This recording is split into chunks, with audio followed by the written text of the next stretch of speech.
വിശുദ്ധ പൗലോസ് അപ്പോസ്തലൻ കൊറിന്ത്യസുകാർക്ക് എഴുതിയ ഒന്നാം ലേഖനത്തിൽ നിന്ന് 11-ാം അധ്യായം 31 മുതൽ 34 വരെയുള്ള വാക്യങ്ങൾ. നാം നമ്മെ തന്നെ ശരിയായി വിധിച്ചിരുന്നെങ്കിൽ നാം വിധിക്കപ്പെടുകയില്ലായിരുന്നു. എന്നാൽ കർത്താവ് നമ്മെ വിധിക്കുകയും ശിക്ഷണ വിധേയരാക്കുകയും ചെയ്യുന്നു. അത് ലോകത്തോടൊപ്പം നമ്മൾ ശിക്ഷിക്കപ്പെടാതിരിക്കാൻ വേണ്ടിയാണ്. എൻ്റെ സഹോദരരെ, നിങ്ങൾ ഭക്ഷണം കഴിക്കാൻ സമ്മേളിക്കുമ്പോൾ അന്യോന്യം കാത്തിരിക്കുവിൻ. വിശപ്പുള്ളവൻ വീട്ടിലിരുന്ന് ഭക്ഷിച്ചു കൊള്ളട്ടെ. അല്ലെങ്കിൽ നിങ്ങളുടെ സമ്മേളനം ശിക്ഷാവിധിക്ക് ഉപകരിക്കുകയുള്ളൂ. ഇനിയുള്ള കാര്യങ്ങൾ ഞാൻ വരുമ്പോൾ ക്രമപ്പെടുത്തിക്കൊള്ളാം. വിശുദ്ധ മത്തായി എഴുതിയ സുവിശേഷം 13-ാം അധ്യായം 31 മുതൽ 35 വരെയുള്ള വാക്യങ്ങൾ. വേറൊരു ഉപമ അവൻ അവരോട് പറഞ്ഞു. സ്വർഗരാജ്യം ഒരുവൻ വയലിൽ പാകിയ കടുകുമണിക്ക് സദൃശ്യം.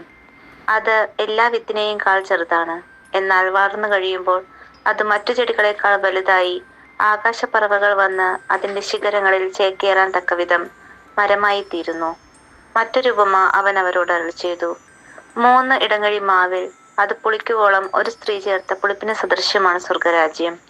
ഇതെല്ലാം യേശു ഉപമകൾ വഴിയാണ് ജനക്കൂട്ടത്തോട് അരുളിച്ചെയ്തത്. ഉപമകളിലൂടെ അല്ലാതെ അവൻ ഒന്നും അവരോട് പറഞ്ഞിരുന്നില്ല.